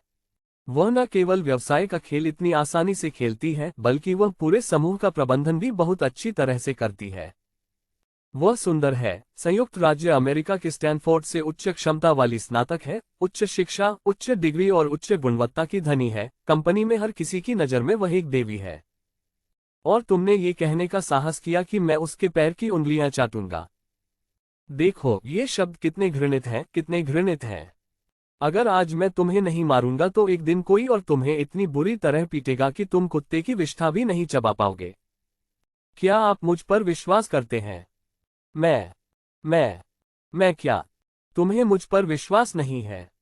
क्या आप चाहते हैं कि मैं कंपनी में इस बारे में कोई बड़ी घोषणा करूं? मुझे विश्वास है। मुझे विश्वास है। विहान द्वारा इतनी आक्रामकता से भयभीत होने के कारण अब झाओ लॉन के पास चुपचाप अपने दांत निगलने के अलावा कोई विकल्प नहीं था। इस समय जिया झेनजिंग और अन्य लोगों ने अंततः राहत की सांस ली। वे बस विहान के लिए पसीना बहा रहे थे, कभी उम्मीद नहीं की थी कि विहान इतना जहरीला होगा। यहां तक कि वह ड्यूटी विभाग के चतुर झाओ लॉन को भी धोखा देने में कामयाब रहा, और उसे इतनी बुरी तरह से धोखा दिया कि पीड़ित की जोर से पादने की भी हिम्मत नहीं हुई। कंपनी में शिकायत करने की हिम्मत किए बिना ही इस तरह का थप्पड़ खाना कितना अन्याय है। यदि लोगों को पहले पता चल जाता कि वह अपमानजनक व्यवहार कर रहे हैं, तो सभी लोग निश्चित रूप से खुश हो जाते, क्योंकि उन्हें पता था कि कंपनी में अध्यक्ष अनुप्रीता का दर्जा कितना ऊंचा है। यहां तक कि सुरक्षा दल के प्रमुख हुआंग डैमिन को भी उसका चेहरा देखना पड़ता था। ऐसी महिला को देखते हुए, जो स्वभाव और सुंदरता का मिश्रण है, कोई भी कल्पना कर सकता है कि कितने लोग मन ही मन उसकी प्रशंसा करते हैं और उसके दीवाने हैं। उसके अलावा किसी और को अपमानित करना मुसीबत को निमंत्रण देना था। अब जब तुम्हें मुझ पर विश्वास हो गया है, तो तुम भाग क्यों नहीं जाते? या फिर आप यहीं रहना चाहते हैं और अपनी प्रतिष्ठा और खोना चाहते हैं? जिया झेनजिंग ने प्रत्येक व्यक्ति के लिए एक एक सिगरेट निकाली। उसे बहुत ताजगी महसूस हुई। कई वर्षों बाद उन्होंने किसी को इतनी बुरी तरह से पराजित होते देखा था, और क्या ये सोचना सही होगा कि यह सब राष्ट्रपति नानगोन के खौफ के तहत किया गया था? ये कदम व्यावहारिक रूप से अजेय था। राष्ट्रपति से भिड़ने की हिम्मत कौन करेगा? क्या ये मुसीबत को आमंत्रित करना नहीं होगा? चल दर। झाओ लांग ने अपना सिर नीचे झुकाकर अपने आदमियों का नेतृत्व किया और उदास चेहरे के साथ सुरक्षा विभाग से जल्दी से बाहर निकल गए।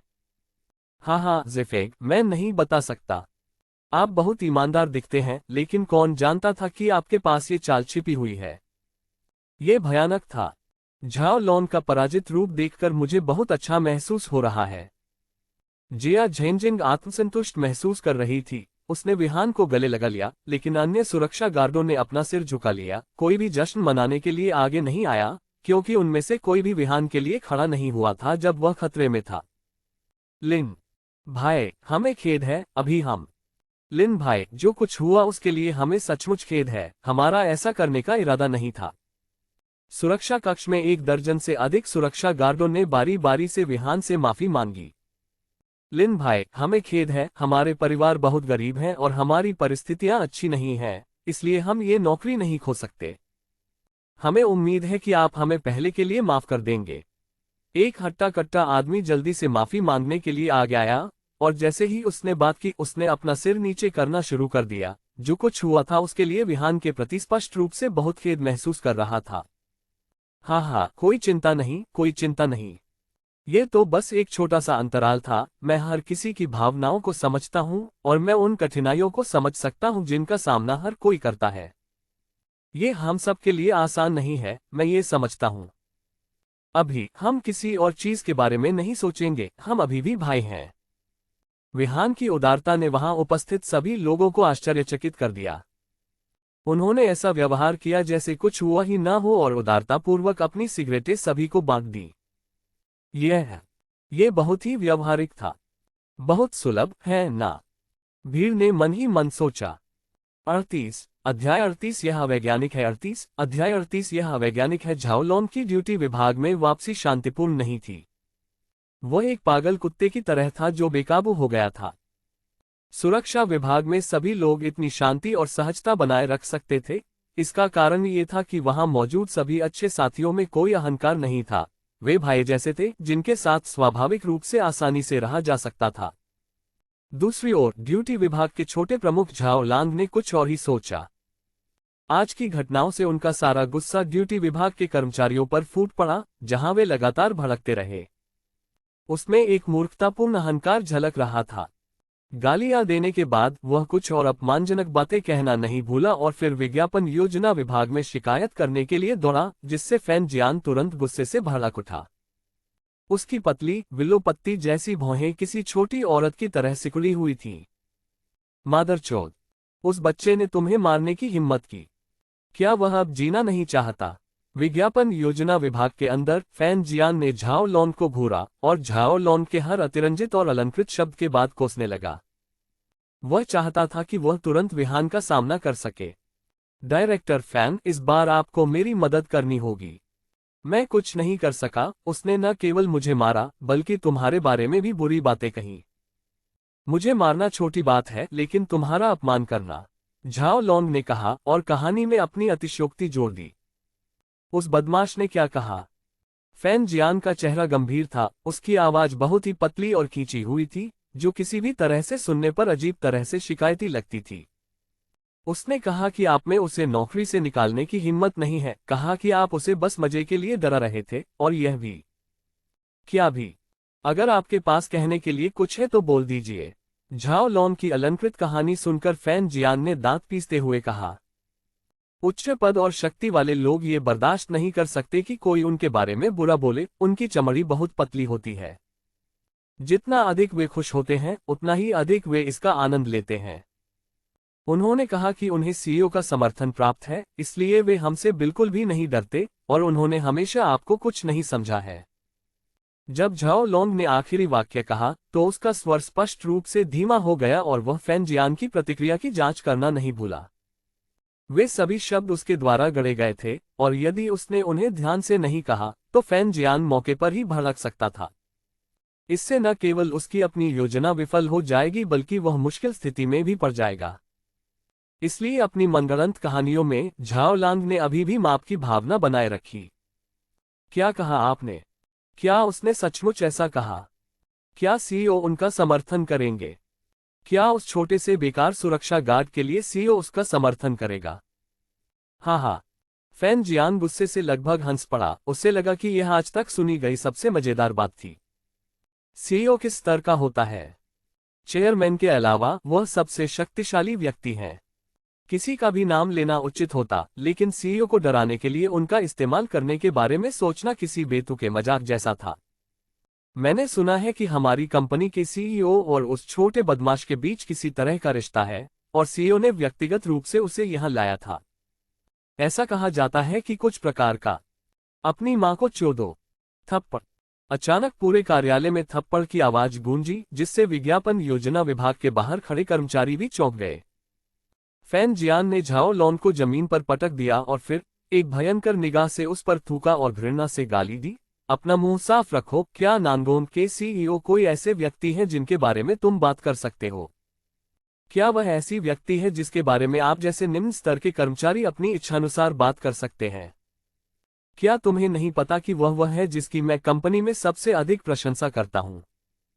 फैन जियान ने झाओ लॉन के सूजे हुए चेहरे पर पैर रखा और गालियां देना जारी रखा।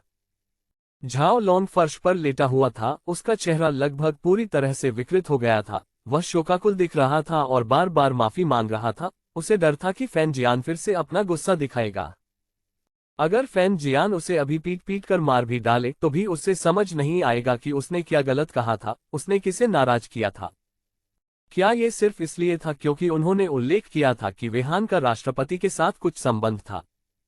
क्या उस टिप्पणी से सचमुच किसी को ठेस पहुंची होगी? ये बात बिल्कुल भी समझ में नहीं आई। लेकिन वह कभी नहीं जान पाएगा कि कंपनी के उच्च स्तरीय अधिकारियों के दिलों में अनुप्रीता का क्या स्थान था। अनुप्रीता की वजह से तियानयू समूह के लगभग आधे पुरुष वरिष्ठ कर्मचारी यहां थे। यद्यपि वे जानते थे कि अनुप्रीता से उनकी कभी आकस्मिक मुलाकात नहीं होगी जिससे कुछ और हो सके, फिर भी उनकी कंपनी में काम करना अपने आप में सम्मान की बात थी। 23 वर्ष की आयु में उन्होंने अकेले ही एक भारी कर्ज में डूबी कंपनी को एक लाभदायक सार्वजनिक सूचीबद्ध कंपनी में बदल दिया, और यह सब उन्होंने सिर्फ 1 वर्ष में किया। यह उपलब्धि किसी उल्लेखनीय उपलब्धि से कम नहीं थी, और उन्होंने ये काम बिना किसी मदद के शून्य पूंजी के साथ किया। इन आत्म महत्वपूर्ण सफेदपोश अभिजात वर्ग के लिए ऐसा कोई नहीं था जो अनुप्रीता को अपने दिल में देवी के रूप में न देखता हो। और संयोगवश इस मंदबुद्धि मूर्ख झाओ लोंग ने उसकी नाजुक भावनाओं को छू लिया था और गलत तरह का ध्यान अपनी ओर आकर्षित कर लिया था। आखिर उन्हें इस तुच्छ सुरक्षा गार्ड को राष्ट्रपति से क्यों जोड़ना पड़ा? क्या वह पिटाई की मांग कर रहा था? मैं तुम्हें अभी बता रहा हूं, अगर तुमने दोबारा राष्ट्रपति के बारे में एक भी बुरा शब्द कहने की हिम्मत की तो मैं ये सुनिश्चित करूंगा कि तुम तुरंत यहां से चले जाओ। फैन जियान चिड़चिड़ा महसूस कर रहा था। वह अस्थिर मनोदशा में कार्यालय में इधर उधर घूम रहा था। उसका सामान्य स्त्रीवत व्यवहार गायब हो गया था। जब भी अनुप्रीता का उल्लेख होता था तो उन्हें विशेष रूप से मर्दाना ऊर्जा का एहसास होता था। हाँ, मुझे जानता हूं, मैं गलत था। झाओ लांग एक छोटी लड़की की तरह दयनीय था। उसने अपना चेहरा ढक रखा था, लेकिन उसके दिल में उसने फैन जियान को उसके पूर्वजों को वापस करने का श्राप दिया था। वह विहान से और भी अधिक नफरत करता था, जो इस सब का मूल कारण था। यदि लिन ने जो गड़बड़ मचाई थी वह न हुई होती तो क्या उसे अपनी प्रेमिका का बचाव करने में इतनी शर्मनाक स्थिति का सामना करना पड़ता? अब बाहर निकलो, फैन जियान ने गुस्से से कहा। उसका चेहरा और भी ठंडा होता जा रहा था। भयभीत होकर झाओ लांग वहां से लुढ़क कर बाहर आ गया। जैसे ही वह कार्यालय से बाहर निकले, विज्ञापन विभाग के लगभग सभी लोग उनके चारों ओर इकट्ठा हो गए। तियानयू ग्रुप जैसी कॉर्पोरेट कंपनी में हर कर्मचारी की एक अजीब आदत थी, वे सभी गपशप करना पसंद करते थे, खासकर जब बात उत्तेजक घटनाओं की आती थी। लगता है डायरेक्टर फैन आज अच्छे मूड में नहीं है ना? हाँ, ऐसा लग रहा है जैसे उसने बम खा लिया है, वह जल रहा है। क्या किसी ने उसे अपमानित किया? कार्यालय में अटकलों का बाजार गर्म था। हर कोई यह अनुमान लगाने लगा कि आज फैन जियान इतने बुरे मूड में क्यों था। मैंने उसे ड्यूटी विभाग से लौटते देखा, उसे अवश्य ही कुछ परेशान करने वाली बात मिली होगी, एक लंबी और खूबसूरत महिला ने, जो एक फाइल फोल्डर लिए हुए थी, कहा। ठीक है, मैंने भी देखा। मैंने ड्यूटी विभाग के लियू जिंग से सुना कि ऐसा इसलिए हुआ क्योंकि नए सुरक्षा गार्ड ने अपना कार्ड स्वाइप नहीं किया था, एक अन्य व्यक्ति ने कहा। बिल्कुल नहीं। क्या वह सुरक्षा गार्ड अपनी कब्र खुद खोदने की कोशिश कर रहा है? फैन जियान का कार्ड स्वाइप नहीं कर रहे। क्या वह सिर्फ नौकरी से निकाले जाने की मांग नहीं कर रहा है? नौकरी से निकाला जाना छोटी बात है। मुझे डर है कि फैन जियान, वह कमीना, उस व्यक्ति को परेशान करने के लिए कुछ चाल चल सकता है। जब ऐसा होता है तो न केवल कोई व्यक्ति अपनी नौकरी खो सकता है, बल्कि वह अन्य तरीकों से भी दुर्भाग्यशाली हो सकता है। तब तक पूरा विज्ञापन योजना विभाग हंगामे में डूब चुका था। आधे घंटे से भी कम समय में लगभग सभी कर्मचारियों को फैन जियान के उस दिन हुए बड़े नुकसान के बारे में पता चल गया। बेशक वेहान, वो पिछड़ा वर्ग का गंवार जो शायद ही प्रसिद्ध था, अब पूरी कंपनी में एक गर्म विषय बन गया था। अधिकतर लोग वेहान के प्रति अपनी मौन संवेदना व्यक्त कर रहे थे। फैन जियान मूर्ख नहीं था। उसने कार्यालय की अफवाहें भी सुनी थीं और अब वह वेहान से अपना बदला ले रहा था। वह इस तुच्छ सुरक्षा गार्ड को कंपनी से हमेशा के लिए बाहर निकालना चाहता था, ताकि यह साबित कर सके कि उसके तरीके किसी भी तरह से दिखावे के लिए नहीं थे। ये बंदर को डराने के लिए मुर्गे को मारने का एक उत्कृष्ट उदाहरण था। 39 अध्याय 39 क्या आप इसमें थोड़ी चीनी मिला सकते हैं? 39 अध्याय 39 क्या आप इसमें थोड़ी चीनी मिला सकते हैं? दोपहर के करीब 10 बजे थे जब फैन जियान उदास भाव से मानव संसाधन विभाग में पहुंचा। पिछले कुछ दिनों में दर्ज किए गए विहान के रिकॉर्ड को पकड़े हुए उन्होंने व्यंग्यात्मक लहजे में कहा, तुम्हें दिखावा करना पसंद है ना? इस बार मैं तुम्हें जी भरकर दिखाने दूंगा। इसके बाद उन्होंने मानव संसाधन निदेशक से कहा कि आज वह दिन है जब विहान को बाहर निकाल देना चाहिए। श्री फैन, आपको एक साधारण सुरक्षा गार्ड की बर्खास्तगी को व्यक्तिगत रूप से संभालने की क्या जरूरत है? इतनी छोटी सी बात के लिए क्या तुम मुझे नहीं बता सकते थे? मानव संसाधन निदेशक एक चतुर और सक्षम मध्यम आयु वर्ग का व्यक्ति था। उन्होंने उस दिन कंपनी में चल रही कुछ अफवाहें सुनी थीं, लेकिन उन्हें बस ये जानने की जिज्ञासा थी कि विज्ञापन योजना विभाग का प्रमुख निदेशक एक मामूली सुरक्षा गार्ड को क्यों परेशान कर रहा है। इससे मानव संसाधन निदेशक की जिज्ञासा जागृत हो गई। इस बारे में बात ही मत करो, इसका जिक्र करने मात्र से ही मुझे गुस्सा आ जाता है। फैन जियान ने अपनी आंखें घुमाई और उसे एक छेड़खानी भरी नजर से देखा। बेशक एचआर के झांग झेन मूर्ख नहीं थे। फैन जियान की कंपनी में एक तुच्छ व्यक्ति के रूप में छवि थी। जो भी उसका विरोध करता था उसे तुरंत प्रतिशोध का सामना करना पड़ता था। हालांकि आज की घटना का दायरा अत्यधिक प्रतीत हुआ। क्या विज्ञापन योजना विभाग के निदेशक का सुरक्षा गार्ड के साथ विवाद चल रहा है? ये बिल्कुल बेतुका था। इस समय विज्ञापन योजना विभाग और मानव संसाधन विभाग में लगभग सभी लोग विहान के बारे में जानते थे, वह साहसी व्यक्ति जिसने फैन जियान को नाराज किया था। उनका साहस सचमुच सराहनीय था। फैन जियान ने अपने नाम के अनुरूप न केवल कर्मचारियों को नौकरी से निकाला, बल्कि कंपनी में जोर जोर से इसकी घोषणा भी की तथा ये घोषणा भी की कि फैन जियान को नाराज करना उनके साथ मतभेद रखने के समान है। दूसरी ओर जब विहान को एचआर से छंटनी का नोटिस मिला तो उन्होंने ऐसा व्यवहार किया जैसे कुछ भी गलत नहीं हुआ हो। पूरा विज्ञापन योजना विभाग, जिसमें 100 से अधिक लोग थे, उत्सुकता से देख रहा था कि वह कोई तमाशा खड़ा करेगा, लेकिन यह अप्रत्याशित रूप से हुआ। यहां तक कि फैन जियान को भी उम्मीद थी कि विहान कोई गड़बड़ी पैदा करेगा ताकि वह पुलिस को बुला सके और कुछ पैसे खर्च करके उसके साथ क्रूरता से निपट सके, लेकिन विहान ने कोई कदम नहीं उठाया। फिर भी सब कुछ ऐसा लग रहा था जैसे कुछ हुआ ही न हो। यह तार्किक था। रहस्यमय तरीके से नौकरी से निकाल दिया गया, नौकरी छूट गई और वेतन भी नहीं मिला। क्या उन्हें कम से कम मानव संसाधन विभाग से पूछताछ नहीं करनी चाहिए? लेकिन विहान बिल्कुल भी दिखाई नहीं दिया। तब तक दोपहर हो चुकी थी और अधिकांश कॉर्पोरेट अधिकारी आमतौर पर इस समय दोपहर की चाय का आनंद ले रहे होते थे। बिल्कुल, स्टैनफोर्ड विश्वविद्यालय के उच्च स्तरीय स्नातक और एक बहुराष्ट्रीय समूह के प्रबंधक अनुप्रीता भी इसका अपवाद नहीं थे।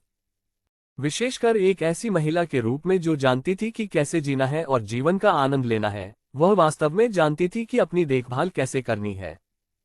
इस समय सीईओ के कार्यालय में अनुप्रीता अपनी भौहें सिकोड़ रही थी और अपनी ठंडी, सुंदर आंखों को सिकोड़ते हुए अपने देश की प्रसिद्ध लोंगजिंग चाय का स्वाद ले रही थी। सच कहा जाए तो अनुप्रीता वास्तव में चाय की सराहना करने में माहिर नहीं थी, लेकिन उनके पूर्वजों ने कहा था कि जो लोग चाय को समझते हैं उनके पास अक्सर कहानियां होती हैं और वे बहुत शांत स्वभाव के होते हैं। यद्यपि वह कोई असाधारण व्यक्ति नहीं थी, फिर भी वह एक शक्तिशाली व्यवसाय के रूप में कुछ हद तक योग्य थी। यद्यपि शीर्षक कुछ हद तक घिसा-पिटा था, फिर भी यह व्यावहारिक था। शब्दों में कठोर लेकिन तर्क में ठोस।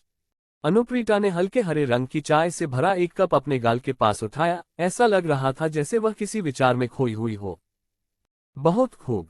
महिला बॉस को पता है कि कैसे आनंद लेना है। वह कार्यालय में छिपकर चाय का आनंद लेती है, जबकि बेचारे पति को यहाँ चाय की चुस्की तक नहीं मिलती। आह! जैसे ही अनुप्रीता कंपनी के भविष्य के विकास पर विचार कर रही थी, अचानक आए एक आवाज ने उसके मलाइदार, बर्फ सफेद रंग को तुरंत बदल दिया। पीछे मुड़कर उसने देखा कि विहान अपने मुंह में सिगरेट दबाए हुए कार्यालय के दरवाजे पर आराम से झुका हुआ था। फिर वह उसकी ओर बढ़ रहा था। प्यास लगने के कारण उसने लोंगजिंग चाय का एक कप उठाया जो उसने अभी अभी बनाया था और एक ही घूंट में पूरा पी गया। तस्क तस्क, बहुत अच्छी चाय थी, बस अफसोस की बात है कि मैं इसका स्वाद नहीं ले सका। ऐसा लगा जैसे सादा पानी पी रहा हूं। अगली बार जब आप चाय बनाएं तो क्या आप उसमें थोड़ी चीनी मिला सकते हैं? तब इसका स्वाद और भी अच्छा होगा। विहान ने अपने होठों को चटकाया और उस घटिया चाय के आलोचक की तरह दिख रहे थे। मैं धत्तेरी की, ये चाय सबसे बेहतरीन लोंगजिंग है। एक कप की कीमत संभवतः उसके सुरक्षा गार्ड के रूप में मासिक वेतन के आधे के बराबर होती है, और फिर भी वह इसे सादे पानी की तरह पीता है। और उसने तो ये भी कहा कि चाय का स्वाद खराब था। चीनी डालें। क्या ये सांस्कृतिक अंतर है या सोच में अंतर है? अनुप्रीता का चेहरा हरा हो गया। अपनी नाजुक विलो के आकार की भौहों को थोड़ा सा सिकुड़ते हुए उसने अत्यधिक प्रयास से अपनी भावनाओं को नियंत्रित किया और शांत रहने का नाटक किया। मैं तुम्हें गायब होने के लिए 3 सेकंड देती हूँ। अनुप्रीता की अभिव्यक्ति अत्यंत भावशून्य थी, उसमें किसी भी प्रकार की व्यक्तिगत भावना नहीं थी। हालांकि उसके हल्के पीले रंग से पता चल रहा था कि वह पहले से ही गुस्से में थी, हालांकि वह अपनी भावनाओं को नियंत्रित कर रही थी। निगम के अध्यक्ष के रूप में, चाहे कुछ भी हो, भावनात्मक नियंत्रण में वह निश्चित रूप से दूसरों से आगे थी। हालांकि वह कभी कभी विहान जैसे लोगों के साथ व्यवहार करना पसंद नहीं करती थी, लेकिन वर्षों के करियर ने उसे शांति से सामना करने के लिए मजबूर किया। लेकिन विहान ने उसकी उम्मीदों को पूरी तरह से पार कर दिया। कंपनी में, व्यापारिक दुनिया में, हर किसी के प्रति, हर चीज के प्रति, किसी भी भाषण के प्रति अनुप्रीता लगभग शांत रह सकती थी, सिवाय तब जब विहान उसे पत्नी कहता था, जो उसे असहनीय लगता था।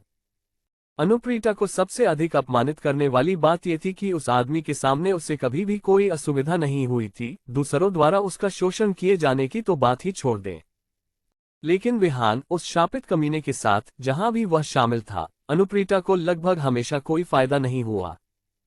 पत्नी, तुम ऐसी नहीं हो सकती। दोपहर हो चुकी है और कंपनी के सभी वरिष्ठ अधिकारी दोपहर की चाय के लिए चले गए हैं। क्या तुम भी यहाँ छिपकर चाय नहीं पी रहे हो? क्या यह उचित है कि आप अपने पति को यहाँ सुरक्षा कर्मियों के साथ छोड़ दें और उन लोगों को सादा पानी पिलाएं? तुम बहुत क्रूर हो रहे हो। आप। इस बिंदु पर अनुप्रीता अब इसे सहन नहीं कर सका। उसने अपनी भावनाओं को नियंत्रित करने की पूरी कोशिश की थी ताकि वह खुद को एक सौम्य महिला की छवि न खोने दे, लेकिन विहान उसे आक्रामक रूप से धकेल रहा था। मैं आपको बता रहा हूं, मैं इसे फिर से घोषित कर रहा हूं।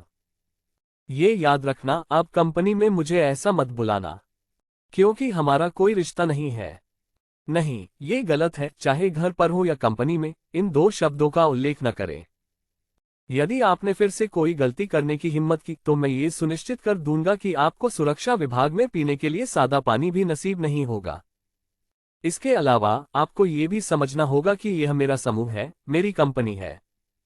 क्या तुम सोचते हो कि मैं चाय पीने के लिए छुप रहा हूं? अनुप्रीता जी अब बहुत गुस्से में थी, और यहां तक कि उसकी छाती के मांसल हिस्से भी उसके व्यावसायिक पोशाक के भीतर कांप रहे थे। विहान की उज्ज्वल, उत्साही आंखें उसकी प्रमुख ऊंची छाती पर नजर डालने से खुद को रोक नहीं सकी। इस बिंदु पर अनुप्रीता ने अपने सामने वाले आदमी को और भी अधिक घृणा करना शुरू कर दिया। ओह, ठीक है, मैं गलत था। विहान ने पहली बार उससे माफी मांगी। हम्फ, आप गलत थे। तुम हमेशा से गलत रही हो। मुझे अपमानित करना, अनुप्रीता, तुम्हारे जीवन की सबसे बड़ी गलतियों में से एक है। यदि आप पुरानी पीढ़ी द्वारा तय की गई मूर्खतापूर्ण विवाह व्यवस्था से बंधे न होते, तो मैं आपको बहुत पहले ही नौकरी से निकाल चुका होता। अनुप्रीता ने उसे ठंडी नजर से देखा, फिर अकेले ही चाय का स्वाद लेना जारी रखा। क्या हम एक सौदा कर लें? विहान हल्के से हंसा। सौदा? हाँ, कैसा रहेगा? क्या सौदा? अनुप्रीता ने भौहें चढ़ाईं। उसे हमेशा लगता रहा कि इस आदमी के पास कोई रहस्य है, जो भी कुछ अच्छा नहीं लग रहा था। क्या आप इस व्यक्ति को जानते हैं, जो हमारे विज्ञापन रणनीति निदेशक है? किस लिए? तुम्हें उसकी क्या जरूरत है? क्या कुछ है? अनुप्रीता कुछ अधीर हो गया। उसे लग रहा था कि यह आदमी फिर से गोलमोल बातें कर रहा है। हे, आज सुबह ऐसा ही है। विहान ने सुबह जो कुछ भी हुआ था उसे लगभग विस्तार से समझाया। ये सुनकर अनुप्रीता की भौहें बार बार सिकुड़ गईं। यहां तक कि उसे विहान की बातें भी अतिशयोक्तिपूर्ण लगीं। क्या? समय का घड़ियाल? कंपनी के उपकरणों को बेहतर बनाने के लिए प्रतिवर्ष आवंटित धनराशि, क्या वह सब बर्बाद हो गई है? विहान का संक्षिप्त विवरण सुनने के बाद एक मजबूत महिला के रूप में अनुप्रीता की दुर्जय आभा नाटकीय रूप से बढ़ गई। 40 अध्याय 40 निर्देशक झांक शीशी 40 अध्याय 40 निर्देशक झांक शीशी अचानक अनुप्रीता की गति नाटकीय रूप से बढ़ गई। वहां उपस्थित सभी लोगों पर एक राजसी आभा छा गई। यहां तक कि विहान ने भी उसे एक नई रोशनी में देखना शुरू कर दिया। आपने जो किया वह बिल्कुल सही था। यदि आपने मुझे याद नहीं दिलाया होता तो शायद मैं कंपनी के जमीनी स्तर के प्रबंधन को नजरअंदाज कर देता। अनुप्रीता की खूबसूरत आंखें एक असामान्य रोशनी से चमक उठीं। यहां तक कि जब वह किसी की प्रशंसा कर रही होती थी तब भी उसका आचरण बिल्कुल रानी जैसा रहता था, उसकी नाजुक भौहों पर जरा भी शिकन नहीं होती थी। वह धैर्य की प्रतिमूर्ति थी। अब जब आप स्थिति को समझ गए हैं तो क्या आप मुझ पर एक एहसान कर सकते हैं? विहान ने मुस्कुराते हुए पूछा। कैसा उपकार? मुझे बताओ। अनुप्रीता ने पहले ही अनुमान लगा लिया था कि विहान, ये शीर्ष स्तरीय व्यक्ति, कभी भी घाटे का सौदा नहीं करेगा। हालांकि विहान थोड़ा परेशान करने वाला था, उसने वास्तव में इस मामले को बहुत अच्छी तरह से संभाला था। उनके मार्गदर्शन के बिना शायद वह कभी भी मूल मुद्दों से अवगत नहीं हो पाती। वह एक ऐसी महिला थी जो स्पष्ट पुरस्कार और दंड में विश्वास करती थी। यदि कोई काम सही ढंग से किया गया हो तो वह पुरस्कार का हकदार था, यदि नहीं तो उसके साथ न्यायपूर्ण व्यवहार किया जाना चाहिए। कंपनी के एक वरिष्ठ कार्यकारी के रूप में पेशेवर निर्णयों में व्यक्तिगत भावनाओं को शामिल करना निश्चित रूप से किसी को उत्कृष्ट प्रबंधक बनने से रोकेगा।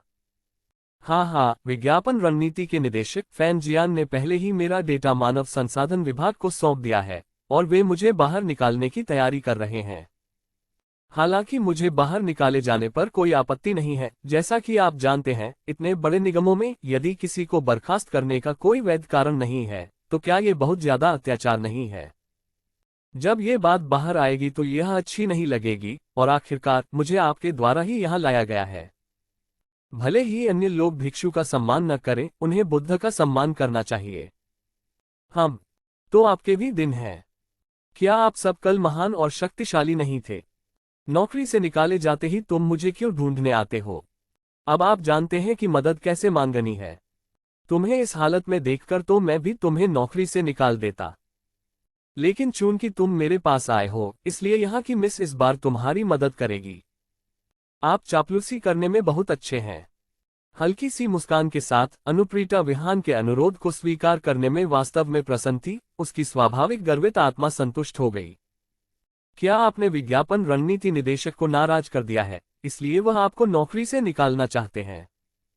हाँ, मेरे जैसे उत्कृष्ट युवा के लिए, जिसने किसी को उकसाया या अपमानित नहीं किया है, मुझे नौकरी से निकालना निश्चित रूप से कंपनी के लिए बहुत बड़ी क्षति होगी।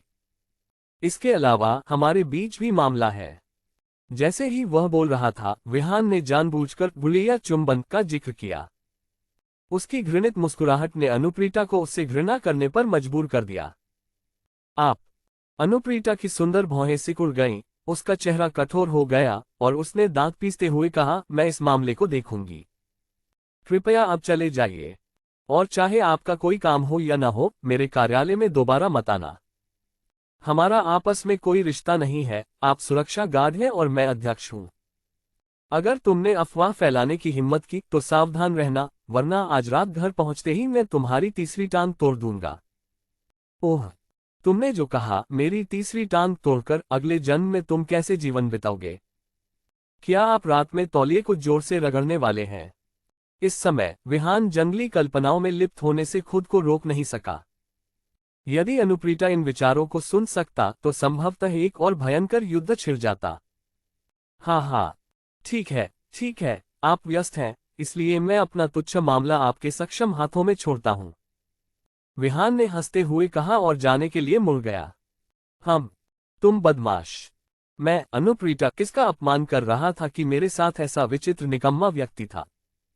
और उनमें शिष्टाचार की थोड़ी सी भी भावना नहीं है, लगभग सड़क पर एक आम आदमी की तरह। विहान को भेजने के बाद अनुप्रीता ने अपनी उंगलियों को धीरे से टैप किया और कंपनी के स्टॉक संचालन में हाल के रुझानों की जांच करने के लिए अपने डेस्क पर नोटबुक खोली। इसके बाद उन्होंने वित्त निदेशक और वित्त प्रमुख को फोन करने के लिए फोन उठाया। राष्ट्रपति कार्यालय से निकलने के बाद विहान सीधे लिफ्ट की ओर चले गए। जैसे ही वह लिफ्ट लेने वाला था, उसकी मुलाकात वित्त निदेशक झांग झीक्सी से हुई, जिसका नाम बहुत ही सुंदर था, डर्टी झीक्सी। नमस्ते निदेशक। विहान ने ऐसे व्यवहार किया जैसे कुछ हुआ ही न हो। उसने गर्मजोशी से उसका अभिवादन किया, लेकिन निदेशक झांग ने उसे कठोर निगाहों से देखा। उसका सुंदर आड़ू जैसा चेहरा, जिस पर हल्का पाउडर लगा हुआ था, एक अजीब सा भाव लिए हुए था। जहां तक विहान के अभिवादन का सवाल है, वह वास्तव में परेशान नहीं होना चाहती थी। पिछली बार लिफ्ट में विहान ने चुपके से उसकी स्कर्ट के नीचे झांका था और उसे अभी भी यह बात अच्छी तरह याद है। हालांकि यह सिर्फ एक गलतफहमी थी, लेकिन विहान के तुच्छ और शानदार व्यवहार ने उसके लिए इसे स्वीकार करना मुश्किल बना दिया। उसे उस तरह के आदमी के साथ व्यवहार करना पसंद नहीं था। कंपनी की वित्तीय निदेशक झांग झीक्सी न केवल सुंदर थीं, बल्कि उनका फिगर भी बहुत अच्छा था। वह कंपनी की शीर्ष सुंदरियों में से एक थी। अपनी उम्र के 20वें दशक में एक ऐसी सुंदरता जिसमें परिपक्व आकर्षण और बुद्धिमत्ता का मिश्रण था। दुर्भाग्यवश वह स्वाभाविक रूप से मितभाषी थी। जब बात रिश्ते बनाने की कोशिश कर रहे लोगों की आती है, तो वह लगभग सभी जहरों से प्रतिरक्षित हो सकती है। अपनी स्थिति और रुतबे के कारण वह और भी कम भावुक थी, लेकिन वह सौम्य और दयालु थी, लोगों के बीच बहुत लोकप्रिय थी। उस सुंदर शांत चेहरे को देखकर, जो बर्फ और फूलों की तरह नाजुक और प्यारा था, विहान को वास्तव में उसे चिढ़ाने की इच्छा हुई। लेकिन अधिक करने की अपेक्षा कम करना बेहतर है। पिछली बार की गलतफहमी विहान के लिए काफी शर्मनाक थी।